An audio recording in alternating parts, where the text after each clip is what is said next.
السلام علیکم ورحمۃ اللہ وبرکاتہ۔ Welcome to my YouTube channel اتاری قرآن اکیڈمی۔ آج انشاءاللہ ہم فیضان تجوید سے لیسن نمبر 2 سٹارٹ کریں گے۔ اگر آپ قرآن کریم کو باقاعدہ تجوید کے ساتھ سیکھنا چاہتے ہیں، اس کے لیے نیچے دیے ہوئے واٹس ایپ نمبر پر کانٹیکٹ کر کے آپ اتاری قرآن اکیڈمی میں باقاعدہ طور پر ایڈمیشن لے سکتے ہیں۔ تو چلتے ہیں لیپ ٹاپ کی اسکرین پر اور آج کا سبق سٹارٹ کرتے ہیں۔ اعوذ باللہ من الشیطان الرجیم، بسم اللہ الرحمن الرحیم۔ سبق نمبر 2، قرآن کے 4 حروف کی نسبت سے قرآن مجید کو سیکھنے، سکھانے، پڑھنے، پڑھانے کے فضائل پر مبنی 4 فرامین مصطفیٰ صلی اللہ علیہ وسلم۔ نمبر 1 ہے خیرکم من تعلم القرآن وعلمہ، خیرکم من تعلم القرآن وعلمہ، تم میں سے بہترین شخص وہ ہے جو قرآن سیکھے اور دوسروں کو سکھائے۔ حضرت سیدنا ابو عبد الرحمن سلمی رضی اللہ تعالی عنہ مسجد میں قرآن پاک پڑھایا کرتے تھے اور فرماتے، اسی حدیث مبارکہ نے مجھے یہاں بٹھا رکھا ہے۔ الہی خوب دے دے شوق قرآن کی تلاوت کا، شرف دے گنبد خضرا کے سائے میں شہادت کا۔ دوسری حدیث مبارکہ ہے افضل العباد قراءۃ القرآن، یعنی افضل عبادت قرآن پاک کی تلاوت ہے۔ تیسری حدیث مبارکہ ہے من قرأ من القرآن حرفا فلہ عشر حسنات، جس شخص نے قرآن مجید کا ایک حرف پڑھا اس کے لیے 10 نیکیاں ہیں۔ چوتھی حدیث مبارکہ ہے من تعلم القرآن وعلمہ واخذ بما فیہ کان لہ شفیعا ودلیلا الی الجنہ، جس نے قرآن مجید سیکھا اور سکھایا اور جو کچھ قرآن پاک میں ہے اس پر عمل کیا، قرآن شریف اس کی شفاعت کرے گا اور جنت میں لے جائے گا۔ سبحان اللہ۔ قرآن پاک کو خلاف تجوید پڑھنے کی وعید۔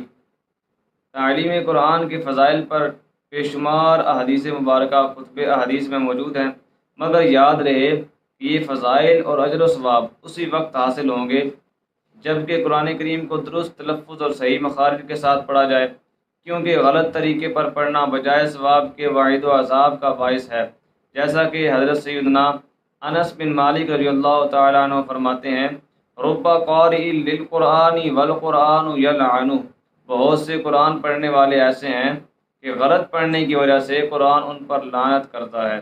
استغفر اللہ۔ یعنی اس سے ہمیں یہ سیکھنے کو ملا ہے کہ قرآن کریم کو اگر آپ تجوید کے مطابق پڑھیں گے تب ہی آپ کو ثواب ملے گا، اگر آپ غلط پڑھیں گے تو آپ کو ثواب نہیں ملے گا بلکہ آپ گناہ کے حقدار ہوں گے، کیونکہ اگر آپ غلط پڑھیں گے، تجوید نہیں سیکھیں گے اور پڑھیں گے تو ظاہر سی بات ہے جب آپ پڑھ رہے ہوں گے تب حروف آپس میں بدلیں گے، بڑی غلطیاں ہوں گی، معنی تبدیل ہوں گے، پھر آپ خود سوچ سکتے ہیں کہ آپ کو ثواب نہیں ملے گا بلکہ آپ کو گناہ ملے گا۔ علم تجوید کی اہمیت پر فرمان اعلیٰ حضرت علی رحمہ کیا فرماتے ہیں؟ اعلیٰ حضرت امام احمد رضا خان علیہ رحمۃ الرحمن فرماتے ہیں اتنی تجوید سیکھنا کہ ہر حرف دوسرے حرف سے صحیح ممتاز ہو فرض عین ہے، بغیر اس کے نماز قطعاً باطل ہے۔ یعنی اگر آپ تجوید نہیں سیکھتے اور نماز پڑھتے ہیں، نماز میں اتنی تجوید سیکھنا کہ قرآن کریم کے اندر جتنا آپ قرآن پڑھتے ہیں وہ تجوید کے ساتھ سیکھنا یہ فرض ہے۔ اگر آپ وہ نہیں سیکھتے اور نماز پڑھتے ہیں اور اس کے اندر قرآن کریم آپ غلط پڑھتے ہیں تو آپ کی نماز قطعاً باطل، آپ کی ہوگی ہی نہیں نماز۔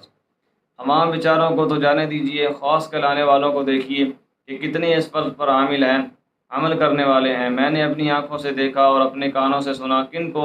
علماء کو، مفتیوں کو، مدرسوں کو، مصنفوں کو، یقول هو اللہ احد میں احد کو احد کہتے ہیں، یعنی ہا کی جگہ یہ 2 آنکھوں والی ہا جو ہے یہ پڑھتے ہیں، اور سورہ منافقون میں یحسبون کل صیحۃ علیہم میں یحسبون پڑھتے ہیں، یہاں ہا کی جگہ عین پڑھتے ہیں۔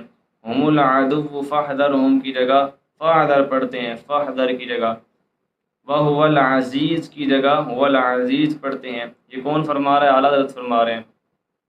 بلکہ ایک صاحب کو الحمد شریف میں صراط الذین کی جگہ صراط الذین پڑھتے سنا، یعنی ذال کی جگہ انہوں نے ضا پڑھا۔ کس کس کی شکایت کیجیے، یہ حال اکابر کا ہے، پھر عوام بیچاروں کی کیا گنتی۔ اب کیا شریعت ان کی بے پرواہیوں کی وجہ سے اپنے احکام منسوخ فرما دے گی؟ نہیں، ان الحکم الا للہ، ترجمہ کنز الایمان، حکم نہیں مگر اللہ کا۔ یعنی اعلیٰ حضرت فرماتے ہیں کہ اگر لوگ نئی بھی تجوید سیکھتے تو شریعت جو ہے وہ اپنے احکام ان کو منسوخ نہیں کرے گی، شریعت کے احکام وہی رہیں گے جو ہیں۔ اس لیے جو فرض علوم ہے وہ ہم سب کو سیکھنے چاہیے۔ تجوید سیکھنا بھی فرض ہے، اتنی تجوید سیکھنا جتنا آپ قرآن کریم میں جتنا آپ نماز کے اندر قرآن کریم پڑھتے ہیں، جتنی تجوید لازمی سیکھیے۔ جس سے حروف صحیح ادا نہ ہوتے ہوں وہ کیا کرے؟ دعوت اسلامی کی اشاعتی ادارہ مکتبۃ المدینہ کی کتاب نماز کے احکام میں ہے، جس سے حروف صحیح ادا نہ ہوتے ہوں اس کے لیے تھوڑی دیر مشق کر لینا کافی نہیں، بلکہ لازم ہے کہ انہیں سیکھنے کے لیے رات دن کوشش کرے، اور صحیح پڑھنے والوں کے پیچھے نماز پڑھ سکتا ہے تو فرض ہے کہ نماز ان کے پیچھے پڑھے جو صحیح نماز پڑھاتے ہیں، اس میں قرآن صحیح پڑھتے ہیں، یا وہ آیتیں پڑھے جن کے حروف صحیح ادا کر سکتا ہے، اور یہ دونوں صورتیں ناممکن ہوں تو زمانہ کوشش میں اس کی اپنی نماز ہو جائے گی۔ آج کل کافی لوگ اس مرض میں مبتلا ہیں کہ نہ انہیں قرآن پڑھنا آتا ہے اور نہ سیکھنے کی کوشش کرتے ہیں۔ یاد رکھیے اس طرح نمازیں برباد ہوتی ہیں۔ دیکھیں کافی لوگ ایسے ہوتے ہیں جن کو نہ تو تکبیر کے ساتھ قرآن پڑھنا آتا ہوتا ہے، نہ نماز صحیح پڑھنا آتی ہوتی ہے، لیکن وہ سیکھنے کی کوشش بھی نہیں کرتے، تو ایسے لوگوں کی سخت پکڑ ہو سکتی ہے۔ لیکن ایسے بندے جو کوشش کر رہے ہیں، سیکھ رہے ہیں، تو زمانہ کوشش میں ان کی اپنی نماز ہو جائے گی، اور اللہ نہ کرے اگر ان کا انتقال ہو جاتا ہے تو ان کی معافی ہو سکتی ہے، کیونکہ وہ سیکھ رہے تھے۔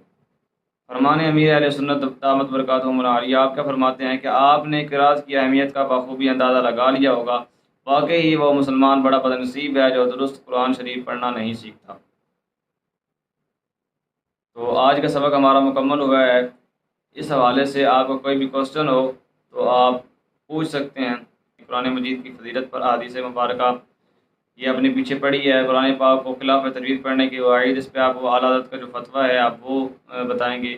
کتنی تجوید سیکھنا فرض عین ہے، کتنی تجوید سیکھنا جتنا آپ نماز کے اندر قرآن پڑھتے ہیں اتنی تجوید سیکھنا یہ ضروری ہے۔ جس سے حروف صحیح ادا نہ ہوتے ہوں وہ کیا کرے، تو اس کا بھی آنسر یہاں پر موجود ہے، آپ اس کو اچھے طریقے سے یاد کر سکتے ہیں۔ اگر آپ کو کوئی بھی کوشچن ہو آپ کمنٹ سیکشن میں پوچھ سکتے ہیں۔ اگر آپ قرآن کریم باقاعدہ تجوید کے ساتھ سیکھنا چاہتے ہیں اس کے لیے آپ نیچے دیے ہوئے واٹس ایپ نمبر پر کانٹیکٹ کر کے اتاری قرآن اکیڈمی میں ایڈمیشن لے سکتے ہیں۔ ملتے ہیں نیکسٹ ویڈیو میں، تب تک کے لیے اللہ حافظ۔